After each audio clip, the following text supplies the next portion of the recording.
Atos dos Apóstolos, capítulo 19. Judeus e gentios. Havendo chegado a Antioquia da Síria, de onde haviam saído para sua missão, Paulo e Barnabé aproveitaram logo uma oportunidade para reunir os crentes a fim de contar-lhes quão grandes coisas Deus fizera por eles e como abrira aos gentios a porta da fé. Atos capítulo 14, verso 27. A igreja de Antioquia era grande e próspera. Centro de atividade missionária, era uma das mais importantes entre os grupos de cristãos. Sua congregação era composta de pessoas de diferentes classes, tanto de judeus como de gentios.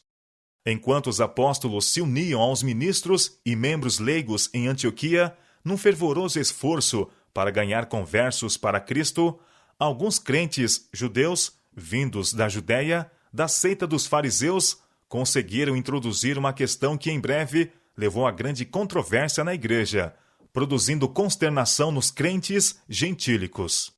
Com grande segurança, esses mestres judaizantes afirmavam que para ser salvo era preciso ser circuncidado e observar toda a lei cerimonial. Paulo e Barnabé enfrentaram com prontidão essas falsas doutrinas e se opuseram à introdução do assunto aos gentios. Por outro lado, muitos crentes judeus de Antioquia favoreciam a posição dos irmãos recentemente vindos da Judéia.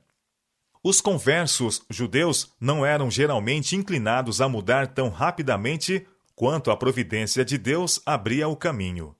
Do resultado do trabalho dos apóstolos entre os gentios, ficou evidente que os conversos dentre este último povo excederiam muito aos conversos judeus em número.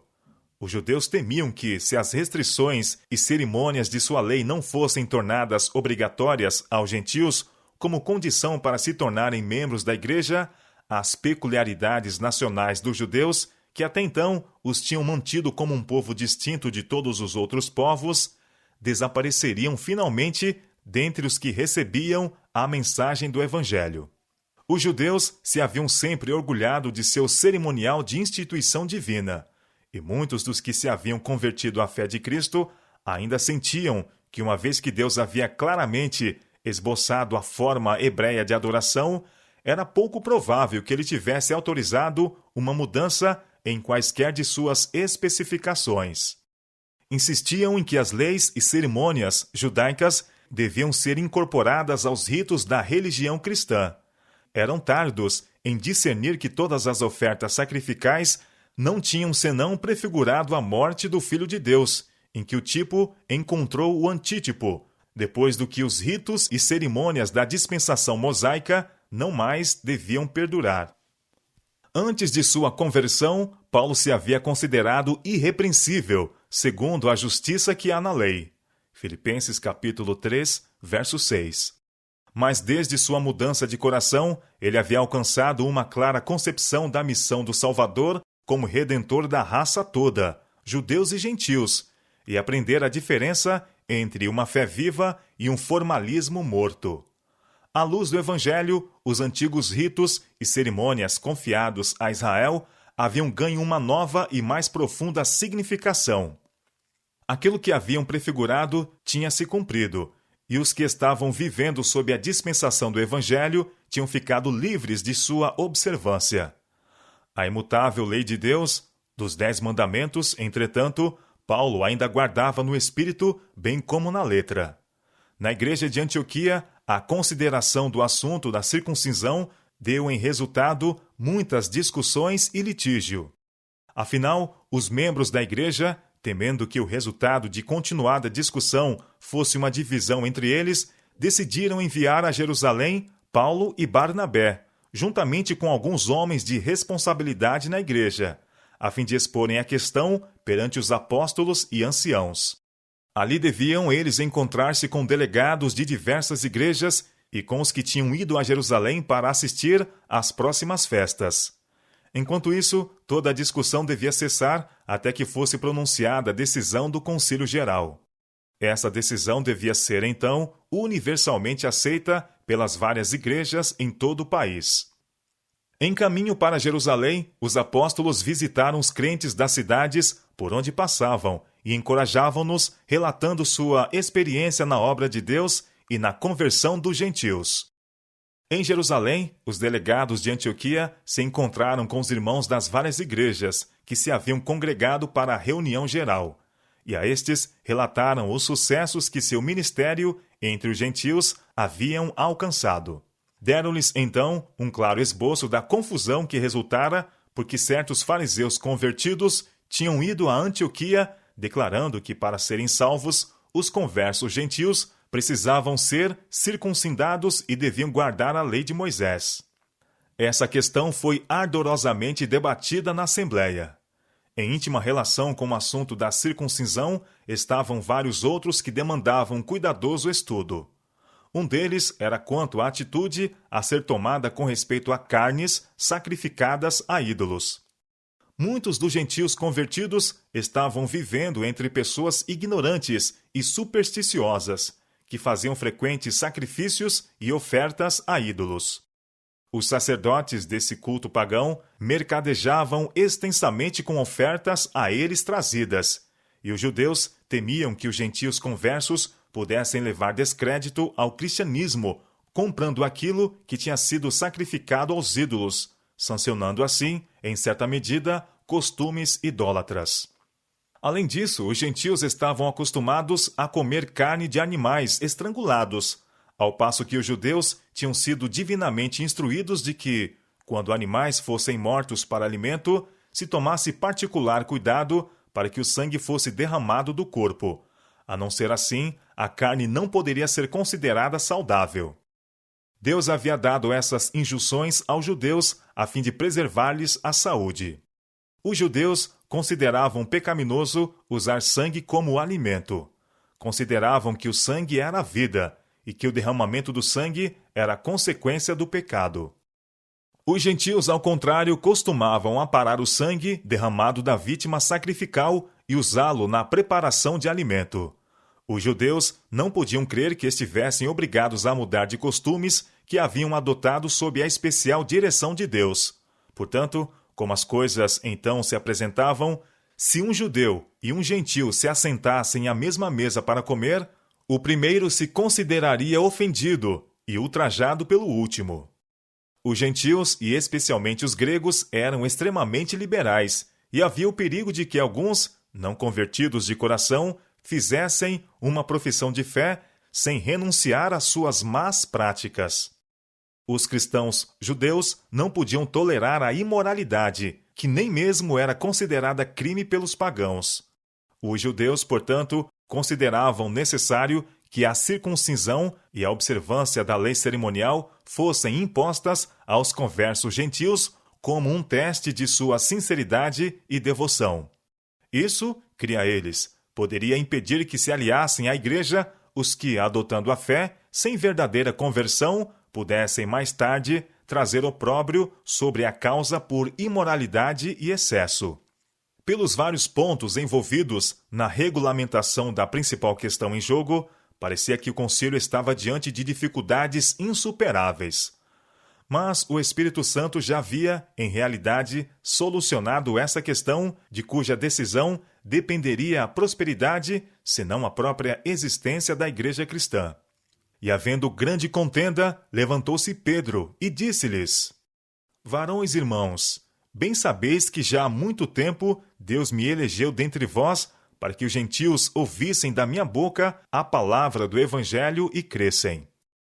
Atos capítulo 15, verso 7. Ele arrazoou que o Espírito Santo havia decidido o assunto em discussão ao descer com igual poder sobre os gentios incircuncisos e sobre os judeus circuncidados. Rememorou a visão em que Deus apresentara perante ele um lençol, cheio de toda a espécie de quadrúpedes, e lhe ordenara matar e comer. Recusando ele, com a afirmação de que jamais comera coisa comum ou imunda, a resposta fora: Não faças tu comum ao que Deus purificou. Atos capítulo 10, verso 15. Pedro relatou a clara interpretação dessas palavras, a qual lhe fora dada quase em seguida a notificação de ir ter com um centurião para instruí-lo na fé cristã. Essa mensagem mostrava que Deus não faz acepção de pessoas, mas aceita e reconhece a quantos o temem. Pedro falou de seu assombro quando, ao transmitir as palavras da verdade àquela assembleia em casa de Cornélio, testemunhara que o Espírito Santo se apossara de seus ouvintes, tanto gentios como judeus. A mesma luz e glória que se refletira sobre os judeus circuncidados brilhou igualmente na face dos incircuncisos gentios. Isso era uma advertência de Deus a Pedro, para que não considerasse pessoa alguma inferior à outra, porque o sangue de Cristo pode limpar de toda a imundícia. Em ocasião anterior, Pedro havia arrazoado com seus irmãos com respeito à conversão de Cornélio e seus amigos e sua comunhão com eles.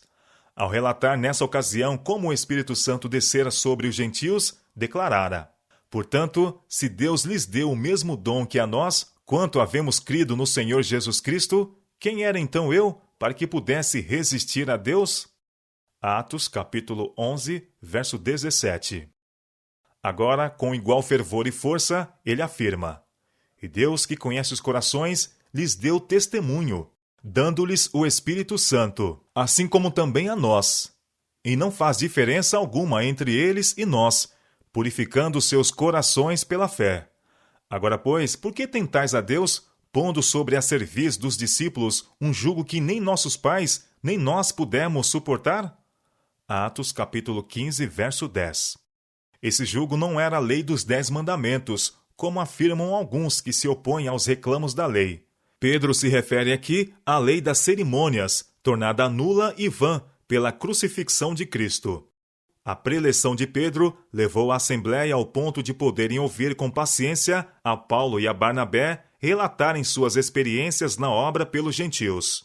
Então toda a multidão se calou e escutava a Barnabé e a Paulo, que contavam com grandes sinais e prodígios Deus havia feito por meio deles entre os gentios. Atos capítulo 15, verso 12. Tiago também apresentou seu testemunho com decisão, declarando que era o propósito de Deus outorgar aos gentios os mesmos privilégios e bênçãos concedidos aos judeus. Ao Espírito Santo pareceu bem não impor aos gentios conversos a lei cerimonial, e o parecer dos apóstolos a esse respeito foi como o do Espírito de Deus. Tiago presidiu ao concílio, e sua decisão final foi: pelo que julgo que não se deve perturbar aqueles, dentre os gentios, que se convertem a Deus. Isso pôs fim à discussão. Nesse exemplo, temos a refutação da doutrina mantida pela Igreja Católica Romana, de que Pedro era a cabeça da Igreja. Os que, como papas, têm pretendido ser seus sucessores, não encontram fundamento escriturístico para suas pretensões. Coisa alguma na vida de Pedro concorda com a afirmativa de que ele fora colocado acima de seus irmãos como representante do Altíssimo. Se os que são considerados sucessores de Pedro tivessem seguido seu exemplo, ter-se-iam contentado sempre com ser iguais a seus irmãos. Nessa ocasião, parece ter sido escolhido Tiago para anunciar a decisão tomada pelo concílio. E sua sentença foi que a lei cerimonial, e especialmente a ordenança da circuncisão, não deveriam ser impostas aos gentios, ou a eles sequer recomendadas. Tiago procurou impressionar a mente de seus irmãos com o fato de que, convertidos a Deus, os gentios tinham feito grande mudança em sua vida, e que se deveria usar de muita cautela para não perturbá-los com assuntos de menor importância, que levantariam dúvidas e perplexidades, para que não desanimassem em seguir a Cristo. Os conversos gentios, porém, deviam abandonar os costumes incoerentes com os princípios do cristianismo. Os apóstolos e anciãos, portanto, concordaram em instruir por carta os gentios a se absterem de carnes sacrificadas aos ídolos, da prostituição, do que é sufocado e do sangue. Deviam ser ensinados a guardar os mandamentos e levar vida santa. Deviam também estar certos de que os que declaravam ser a circuncisão obrigatória não estavam autorizados a fazê-lo em nome dos apóstolos. Paulo e Barnabé eram-lhes recomendados como pessoas que haviam arriscado a vida pelo Senhor. Judas e Silas foram enviados com esses apóstolos para declarar aos gentios de viva voz a decisão do concílio. Pareceu bem ao Espírito Santo e a nós não vos impor mais encargo algum, senão estas coisas necessárias, que vos abstenhais das coisas sacrificadas aos ídolos, e do sangue, e da carne sufocada, e da fornicação, das quais coisas fazeis bem se vos guardardes. Atos capítulo 15, versos 28 e 29. Os 4 servos de Deus foram enviados a Antioquia com a epístola e a mensagem que devia pôr fim a toda a controvérsia, porque era a voz da mais alta autoridade sobre a terra. O concílio que decidiu esse caso era composto dos apóstolos e mestres que se haviam destacado no trabalho de fundar igrejas cristãs, judaicas e gentias, juntamente com delegados escolhidos de vários lugares. Estavam presentes anciãos de Jerusalém e delegados de Antioquia, e as igrejas mais influentes estavam representadas. O concílio se conduziu de acordo com os ditames de iluminado juízo e com a dignidade de uma igreja estabelecida pela vontade divina. Como resultado de suas deliberações, todos eles viram que o próprio Deus dera resposta à questão, concedendo aos gentios o Espírito Santo, e sentiram que era sua parte seguir a orientação do Espírito. Não foram convocados todos os crentes para votarem sobre a questão. Os apóstolos e anciãos, homens de influência e bom senso, redigiram e expediram a resolução, que foi logo aceita pelas igrejas cristãs. Nem todos, entretanto, ficaram contentes com a decisão. Havia uma facção de irmãos ambiciosos e possuídos de presunção que a desaprovaram. Esses homens pretensiosamente tomaram a decisão de se empenhar na obra sobre a própria responsabilidade. Entregaram-se a muita murmuração e crítica, propondo novos planos e procurando desfazer a obra dos homens a quem Deus ordenara que ensinassem a mensagem do Evangelho. Desde o início teve a igreja tais obstáculos a enfrentar, e há de tê-los até a consumação do tempo. Jerusalém era a metrópole dos judeus, e era ali que se encontravam o maior exclusivismo e intolerância. Os cristãos judeus, vivendo próximo do templo, naturalmente permitiam voltar a mente aos privilégios peculiares dos judeus como nação. Quando viram a igreja cristã se afastando das cerimônias e tradições do judaísmo e perceberam que a peculiar santidade de que os costumes judeus eram revestidos seria logo perdida de vista à luz da nova fé, muitos se mostraram indignados com Paulo como sendo a pessoa que, em grande medida, havia provocado essa mudança. Até mesmo os discípulos não estavam todos preparados para aceitar de boa vontade a decisão do concílio. Alguns eram zelosos com relação à lei cerimonial e discordavam de Paulo, pois pensavam que eram frouxos seus princípios referentes às obrigações da lei judaica. As decisões amplas e de grande alcance do Concílio Geral levaram confiança aos crentes gentios e a causa de Deus prosperou. Em Antioquia, a igreja foi favorecida com a presença de Judas e Silas, os mensageiros especiais que da reunião em Jerusalém tinham voltado com os apóstolos. Sendo também Judas e Silas profetas, exortaram e confirmaram os irmãos com muitas palavras.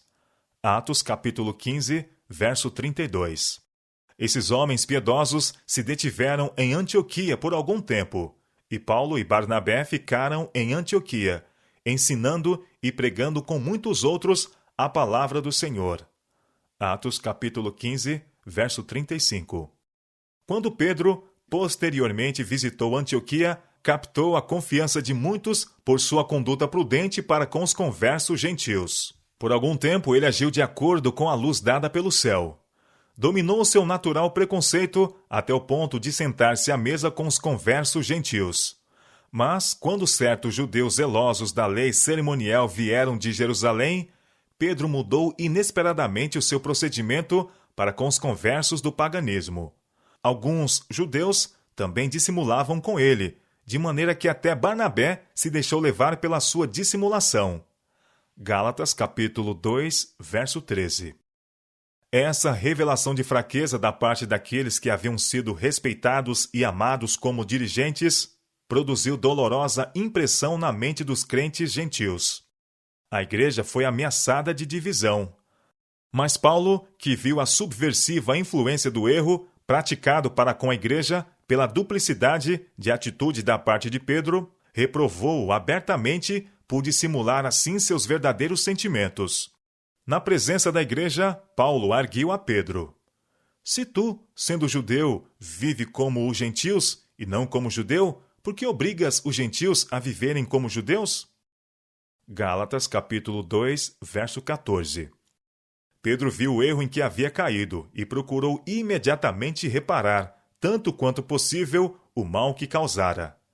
Deus, que conhece o fim desde o princípio, permitiu que Pedro revelasse essa fraqueza de caráter para que o provado apóstolo visse nada a haver em si de que se pudesse vangloriar. Mesmo os melhores homens, se entregues a si próprios, errarão no julgamento.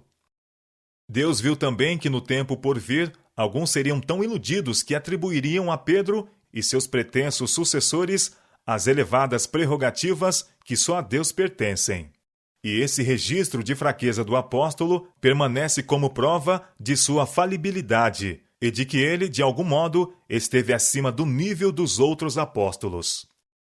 A história desse desvio dos retos princípios permanece como solene advertência a homens em posições de confiança na causa de Deus, para que não venham a fracassar na integridade, mas se apeguem firmemente ao princípio. Quanto maiores forem as responsabilidades colocadas sobre o agente humano, e quanto mais amplas suas oportunidades para mandar e controlar, é certo que mais erros cometerá, se não seguir cuidadosamente o caminho do Senhor e trabalhar em harmonia com as decisões tomadas pelo corpo geral de crentes reunidos em concílio. Depois de todas as faltas de Pedro, depois de sua queda e restauração, seu longo tempo de serviço, sua intimidade com Cristo, seu conhecimento da correta prática dos retos princípios do Salvador, depois de toda a instrução recebida, todos os dons, conhecimento e influência obtida pela pregação e ensino da palavra, não é estranho que ele dissimulasse e evitasse os princípios do Evangelho por temor dos homens ou por captar a estima? Não é estranho que ele vacilasse no apego ao direito? Possa Deus dar a cada homem o reconhecimento de seu desamparo, sua incapacidade para guiar o próprio barco seguro e a salvo para o porto. Em seu ministério, Paulo era muitas vezes compelido a permanecer sozinho. Ele fora especialmente ensinado por Deus e não ousava fazer concessões que envolvessem princípios. Às vezes, o fardo era pesado demais, mas Paulo permanecia firme pelo direito. Ele considerava que a igreja não deve jamais ser colocada debaixo do controle do poder humano. As tradições e ideias humanas não devem tomar o lugar da verdade revelada. O progresso da mensagem do Evangelho não deve ser detido por preconceitos e preferências das pessoas, qualquer que seja a sua posição na igreja. Paulo dedicara sua vida e todas as suas habilidades ao serviço de Deus. Havia recebido as verdades do Evangelho diretamente do céu, e em todo o seu ministério mantivera vital ligação com os instrumentos celestiais. Tinha sido ensinado por Deus com respeito a impor encargos desnecessários aos cristãos gentios. Assim, quando crentes judaizantes introduziram na igreja de Antioquia a questão da circuncisão, Paulo reconhecia o pensamento do Espírito de Deus com respeito a tal ensino, e tomou decisão firme e inabalável, que libertou as igrejas das cerimônias e ritos judaicos. Não obstante o fato de haver sido Paulo ensinado pessoalmente por Deus, não mantinha ideias irredutíveis de responsabilidade individual. Embora buscando de Deus a orientação direta, estava sempre pronto a reconhecer a autoridade contida no corpo de crentes unidos como igreja. Sentia a necessidade de aconselhar-se e, quando surgiam assuntos de importância, alegrava-se em poder apresentá-los perante a igreja e em unir-se com os irmãos para buscar de Deus sabedoria para fazer decisões acertadas. Mesmo os espíritos dos profetas, declarou ele, estão sujeitos aos profetas, porque Deus não é Deus de confusão, senão de paz, como em todas as igrejas dos santos. 1 Coríntios capítulo 14, versos 32 e 33. Da mesma forma que Pedro, ele ensinava que todos, unidos na qualidade de igreja, deviam ser sujeitos uns aos outros. 1 Pedro capítulo 5, verso 5.